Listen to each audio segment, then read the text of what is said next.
ಯೇಸುವಿಗೆ ಸ್ತೋತ್ರ. ಇಂದು 17 ಏಪ್ರಿಲ್ 2026. ಎಲ್ಲರಿಗೂ ಶುಭೋದಯ. ಈ ದಿನದ ಧ್ಯಾನ ಭಾಗ ಪೌಲನು ತೀತನಿಗೆ ಬರೆದ ಪತ್ರಿಕೆ 2ನೇ ಅಧ್ಯಾಯದ 13ನೇ ವಾಕ್ಯ. ಭಾಗ್ಯಕರವಾದ ನಿರೀಕ್ಷೆಯನ್ನು, ಅಂದರೆ ಮಹಾದೇವರ ಮತ್ತು ನಮ್ಮ ರಕ್ಷಕನಾದ ಯೇಸು ಕ್ರಿಸ್ತನ ಪ್ರಭಾವದ ಪ್ರತ್ಯಕ್ಷತೆಯನ್ನು ಎದುರು ನೋಡುತ್ತಾ ಜೀವಿಸುವ. ಯೇಸು ತನ್ನ ಶ್ರಮೆ ಮರಣದ ಕುರಿತಾಗಿ ತನ್ನ ಶಿಷ್ಯರಿಗೆ ಮುಂತಿಳಿಸಿದ ನಂತರ ತನ್ನ ಶಿಷ್ಯ ವೃಂದದವರಿಗೆ ಹೇಳಿದ್ದು, ನಿಮ್ಮ ಹೃದಯವು ಕಳವಳಗೊಳ್ಳದೆ ಇರಲಿ. ನನ್ನ ತಂದೆಯ ಮನೆಯಲ್ಲಿ ಬಹಳ ಬಿಡಾರಗಳು ಅವೆ. ನಿಮಗೆ ಸ್ಥಳವನ್ನು ಸಿದ್ಧ ಮಾಡುವುದಕ್ಕೆ ಹೋಗುತ್ತೇನಲ್ಲ. ನಾನು ಹೋಗಿ ಸ್ಥಳವನ್ನು ಸಿದ್ಧ ಮಾಡಿದ ಮೇಲೆ ತಿರುಗಿ ಬಂದು ನಿಮ್ಮನ್ನು ಕರಕೊಂಡು ಹೋಗಿ ನನ್ನ ಬಳಿಗೆ ಸೇರಿಸಿಕೊಳ್ಳುವೆನು. ಯಾಕೆಂದರೆ ನಾನಿರುವ ಸ್ಥಳದಲ್ಲಿ ನೀವು ಸಹ ಇರಬೇಕು. ಯೋಹಾನ 14:1-4 ವಾಕ್ಯ. ಅಪೊಸ್ತಲನಾದ ಪೌಲನು ತನ್ನ ಐಹಿಕ ಸೇವೆಯ ಅಂತ್ಯಕಾಲಕ್ಕೆ ಬಂದಾಗ, ಅಂದರೆ ನೀರೋ ಚಕ್ರವರ್ತಿಯ ಕಾಲದಲ್ಲಿ ಶಿರಶ್ಛೇದನ ಮೂಲಕ ರಕ್ತಸಾಕ್ಷಿ ಮರಣವನ್ನು ಅನುಭವಿಸುವುದಕ್ಕಿಂತ ಸ್ವಲ್ಪ ಮುಂಚಿತವಾಗಿ ತಿಮೋತಿಯನಿಗೆ ತನ್ನ ಕೊನೆಯ ಪತ್ರಿಕೆಯ ಕೊನೆಯ ಸಾಲುಗಳನ್ನು ಬರೆದಿರುವಾಗ ಅಲ್ಲಿ ಬರೆದಿರುವಂಥದ್ದು, ನನ್ನ ಓಟವನ್ನು ಕಡೆಗಾಣಿಸಿದ್ದೇನೆ, ಕ್ರಿಸ್ತನ ನಂಬಿಕೆಯನ್ನು ಕಾಪಾಡಿಕೊಂಡಿದ್ದೇನೆ.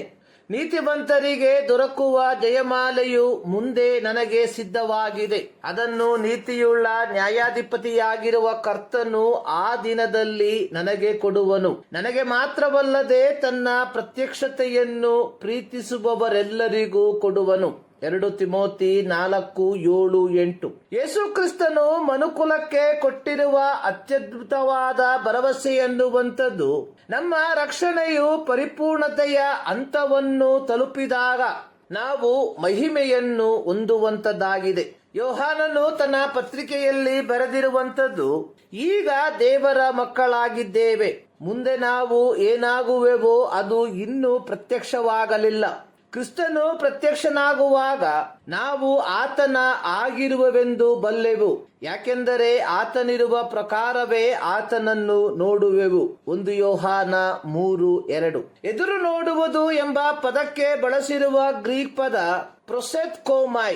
ಅರ್ಥ ಕೇವಲ ಹಂಬಲದಿಂದ ಕಾಯುವುದಲ್ಲ, ಬದಲಿಗೆ ಕಾತುರದಿಂದ ನಿರ್ದಿಷ್ಟ ನಿರೀಕ್ಷೆಗಳಿಂದ ಕೂಡಿದ ಕಾಯುವಿಕೆಗಾಗಿ ಈ ಪದವನ್ನು ಬಳಸಲಾಗುತ್ತದೆ. ಕೃಪೆಯ ಮೂಲಕ ರಕ್ಷಣೆ ಹೊಂದಿಕೊಂಡಿರುವ ಪ್ರತಿ ಕ್ರೈಸ್ತರ ಕಾಯುವಿಕೆ ಅನ್ನುವಂಥದ್ದು ಮಹಾದೇವರ ಮತ್ತು ನಮ್ಮ ರಕ್ಷಕನಾದ ಯೇಸು ಕ್ರಿಸ್ತನ ಪ್ರಭಾವದ ಪ್ರತ್ಯಕ್ಷತೆಯಾಗಿದೆ. ಇದಕ್ಕಿಂತಲೂ ಮಹೋನ್ನತವಾದ ಭರವಸೆ ಅಥವಾ ನಿರೀಕ್ಷೆ ಮನುಕುಲಕ್ಕೆ ಬೇರೊಂದಿಲ್ಲ. ಪೌಲನು ಕೊರಿಂಥ ಸಭೆಗೆ ಪತ್ರಿಕೆಯನ್ನು ಬರೆದಿರುವಾಗ ನಮ್ಮ ರಕ್ಷಣೆಯ ಪರಿಸಮಾಪ್ತಿಯ ಕುರಿತು ಬರೆದಿರುವಂಥದ್ದು, ನಾವೆಲ್ಲರೂ ನಿದ್ರೆ ಹೋಗುವುದಿಲ್ಲ, ಆದರೆ ಕಡೆ ತುತ್ತೂರಿಯ ಧ್ವನಿಯಾಗುವಾಗ ನಾವೆಲ್ಲರೂ ಒಂದು ಕ್ಷಣದಲ್ಲಿ ರೆಪ್ಪೆ ಬಡಿಯುವುದರಷ್ಟರೊಳಗಾಗಿ ಮಾರ್ಪಡುವೆವು.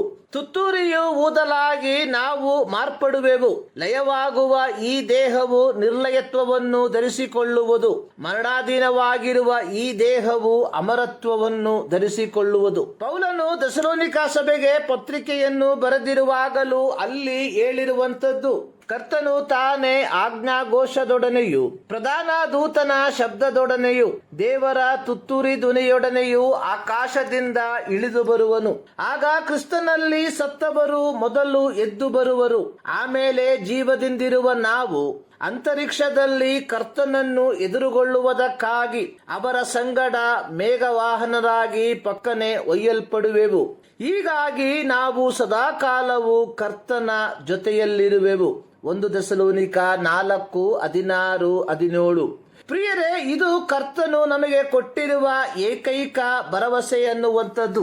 ಅತ್ಯಂತ ಖೇದಕರವಾದ ವಾರ್ತೆ ಅನ್ನುವಂಥದ್ದು, ಮಾರ್ಟಿನ್ ಲೂಥರ್ ಅವರ ರಿಫಾರ್ಮೇಷನ್ ನಂತರದ ಕಾಲದಲ್ಲಿ ಉದ್ಭವಿಸಿದ ಕೆಲವು ಕ್ರೈಸ್ತ ದುರ್ಬೋಧನೆಯ ಪಂಗಡಗಳು ದೇವರ ಶಾಶ್ವತ ಯೋಜನೆಯನ್ನು ಬೇರ್ಪಡಿಸುವ ರೀತಿಯಲ್ಲಿ ತಮ್ಮದೇ ಆದ ದೈವಶಾಸ್ತ್ರವನ್ನು ಅಭಿವೃದ್ಧಿಪಡಿಸಿ ಸಮೃದ್ಧಿಯೇ ಆಧ್ಯಾತ್ಮಿಕತೆಯ ಅಳತೆಗೋಲು ಎಂದು ಬೋಧಿಸಿ ಜನರನ್ನು ಯಥಾರ್ಥವಾದ ದೈವಿಕತೆಯ ಪಥದಿಂದ ದೂರ ತಳ್ಳುವಂತದಾಗಿದೆ.